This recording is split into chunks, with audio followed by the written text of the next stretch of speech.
ఆడది. ఆమె చేసిన అలిగేషన్‌కి నేను దాంకోవాల్సిన అవసరం లేదు. నేను పారిపోవాల్సిన అవసరం లేదు. నేను అస్సలు అజ్ఞానతలసిన అవసరం కూడా లేదు. చూస్తున్నాను ప్రతిరోజు అందుబాటులో ఉన్నా, ప్రతి లైవ్‌లు ఇస్తున్నా, ప్రతి ఒక్కరితో మాట్లాడుతున్నా. ఎందుకు అంటే పాపం అనిపిస్తుంది ఆ అమ్మాయిని చూస్తే. వైసీపీ ట్రాప్‌లో పడిపోయింది. ఈరోజు ఏడుంది? జైపూర్ జైల్లో ఉంది. వైసీపీ ట్రాప్‌లో పడిపోయింది. నా మీద వైఎస్ పార్టీ వాళ్ళు ఈ 4 రోజులకి దాదాపు 75 నుంచి 100 కోట్లు ఖర్చు పెట్టారంట సోషల్ మీడియాకి. ఎవరు పోస్టులు పెడితే వాళ్ళకి అంత డబ్బంట. యూట్యూబ్ ఛానళ్ళు ఎంత తిట్టితే అంత డబ్బంట. ఫేస్బుక్లో ఎవరు తిడితే అంత డబ్బంట. అట్లా లెక్కేసుకుంటే 75, 80 కోట్లు, 90 కోట్లు పెట్టారని చెప్పి ఒక వైఎస్ జగన్ అభిమాని నాకు చెప్పాడు. స్పేస్ కాల్ జరుగుతుంది వాళ్ళు రోజు సాయంత్రం పూట. స్పేస్ కాల్లో మా వాళ్ళు దూరేశారు, జనసేన వాళ్ళు మా వాళ్ళు దూరేశారు. ఏం జరిగింది చూద్దామని. చాలా ఖర్చు పెట్టి కిరణ్ రాయ్ మనం బ్యాట్ చేస్తున్నాము అని ప్రయత్నం జరుగుతుందనేసి. అదేదో 1,50 కోటి 2 ఆ పాపకి ఇచ్చేస్తే సెటిల్ అయిపోతుంది కదా. మీకు అంత ఖర్చు పెట్టాల్సిన అవసరం ఏముంది?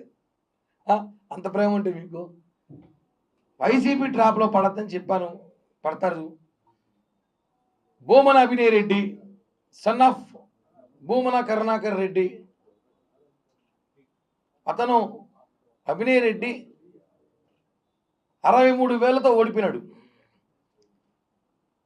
మా మెజార్టీ తిరుపతిలో అతను ఓట్ల కన్నా ఎక్కువ పట్టాయి. అతనికన్నా ఎక్కువ వచ్చి మెజార్టీ.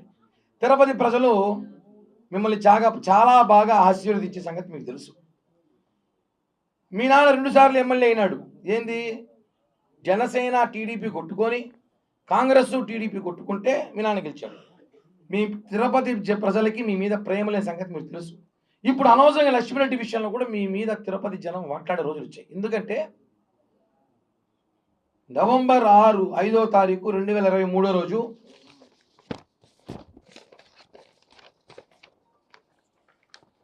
నేను ఒక ప్రెస్ మీట్ పెట్టిన హోటల్, ఒక ప్రైవేట్ హోటల్లో, మీ అందరూ తెలుసు. ఆ ప్రెస్ మీట్ సంబంధించిన పేపర్ క్లిప్పింగ్స్ ఇవి.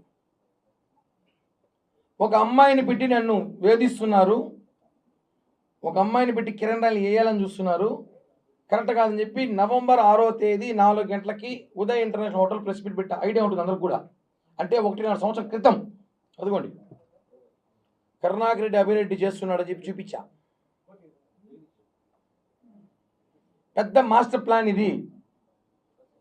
ఆ అమ్మాయిని పిలిపించుకొని నీకెందుకుమా ఆ రోజు సెటిల్ చేసినావు. ఆ అమ్మాయి 2021లో పోలీసులు కేసు పెట్టి జైపూర్ నుంచి వస్తే కాపాడింది ఎవరు? ఇదే భూమన అభినయ్ రెడ్డి మనుషులే కదా. తిరుచానూరు స్టేషన్ సిఐకి ఫోన్ చేసి ఆ అమ్మాయిని వదిలేసేయండి, మీతో పట్టకండి అన్నారు. ఇంకా చాలా కీలక విషయాలు ఇస్తాను మీకు, వినిపిస్తా కూడా. 23లో ఆ అమ్మాయి పిలిపించి మీరు కిరణ్ రాయల డబ్బులు సెటిల్మెంట్ చేయించారు. మీరు పెద్ద మనుషులను పెట్టి, భూమన అభినయ్ రెడ్డి మనుషులు, భూమన అభినయ్ రెడ్డి వాడు ఒకడు ఉంటాడు, మొబైల్ షాప్లో పనిచేస్తాడు, తేడాగాడు వాడొకడు. వీళ్ళందరూ కలిసి ఆ అమ్మాయి ఏమైంది, కిరణ్ రాయల గారి సీట్ వస్తే, అదృష్టం కొద్ది సీట్ వస్తే అప్పుడు మనం దీన్ని ట్రోల్ చేద్దాం, దీన్ని వాడుదాం, మనం రూపాయి ఖర్చు కొట్టకపోయినా నేను గెలిచిపోతా అభినయ్ రెడ్డి, నాకు ఎలక్షన్ అయ్యే ఖర్చులు 10 కోట్లు నీకు ఇస్తానని చెప్పి డీల్ చేసుకున్నాం లేదా? ఇవన్నీ నెంబర్ 1 పాయింట్. ఎలక్షన్ ముందు తోకల లక్ష్మీరెడ్డి, వైఫ్ ఆఫ్ తోకల బృందకుమార్ రెడ్డి, నువ్వు 23 నవంబర్ 5వ తారీఖు అభినయ్ రెడ్డిని కలిసి కిరణ్ రాయల సీట్ అనౌన్స్ అయితే మనం అతను ఎలా దెబ్బ కొట్టాలి, మొత్తం వ్యూహాత్మకంగా మీరు చేసుకున్నావా లేదా అనేది నేను అభినయ్ అడుగుతున్నా. సన్ ఆఫ్ భూమన కరుణాకర్ రెడ్డి అభినయ్ అంటే మాకు అలా తెలుసు. డిప్యూటీ మేయర్ కాకుండా అభినయ్ ఎవరు మాకు ఎవరు తెలియదు, తెలుసు జూనియర్గా మాకందరికి. తర్వాత నాకు సీట్ రాలే సంగతి మీకు తెలుసు. అన్ని వల్ల కారణం వల్ల సీట్ ఎవరికి పోయింది తెలుసు. తిరుపతిలో ఎలా గెలిచామో తెలుసు. కానీ కిరణ్ రాయ్ టార్గెట్ ఉంది, ఎప్పుడో ఒక రోజు వాడిని వేయాలి. కరెక్ట్గా పవన్ కళ్యాణ్ గారు మొన్న రిపబ్లిక్ డే రోజు మేము మంగళగిరిలో కలిసినప్పుడు ఫిబ్రవరి 15వ తారీఖు తర్వాత పార్టీ కష్టపడి పనిచేసిన ముఖ్య నేతలందరితో నేను పిలిపిస్తాను, మీకందరికీ మంచి నామినేట్ పోస్టులు ఇస్తాను, మీకు ఇవన్నీ భర్తీ చేస్తాను, మీరేం బాధపడకండి. నేను నాతో పాటు మా జన సైనికులు 4, మా నగర అధ్యక్షుడు ఇంకొక 2 చెప్పినప్పుడు ఈ విషయాన్ని నీ చెవులో ఎవరేశారో నీకు తెలుసు. కిరణ్ రాయలకి నామినేట్ పోస్ట్ వస్తుంది. ఇప్పుడు ఈ టైంలో వాడితే సెట్ అయిపోతుంది, మనం దెబ్బ కొట్టిన ప్రయత్నంగా ఉంటుంది.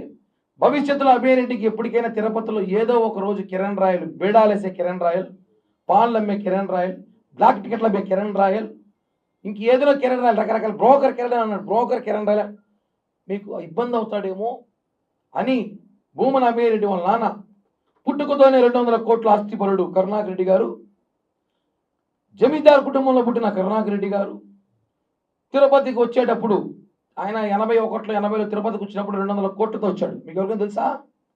జిరాక్స్ భవన్ అబద్ధం, జనాలు నమ్మరు, అవన్నీ ఊరికే గుర్తుతే. 200 కోట్లు వచ్చాడు ఎత్తుకొని తిరుపతి. ఆ జిరాక్స్ భవన్ ఇన్కమ్ ట్యాక్స్ భవన్లో పెట్టుకున్నా అంట. నువ్వు తిరుపతికి ఎలా వచ్చావు? మీ నాన్న ఇన్ని వ్యాపారాలు చేశాడు, ఏ కంపెనీలో పనిచేశారు, అవన్నీ నేను మాట్లాడాలా? కిరణ్ రాయల్ మాత్రం డిబేట్లో పెట్టి రకరకాలుగా మాట్లాడుతున్నారు. సరే పెట్టుకోండి, సంతోషం, ఫ్రీ పబ్లిసిటీ. ఒక తప్పు జరిగితే ఆ తప్పు వాస్తవమా కాదా చెప్పేది ముందు కోర్టు. కేసు పెట్టారు, విచారణ జరుగుతూ ఉంది, కోర్టు చెప్తుంది.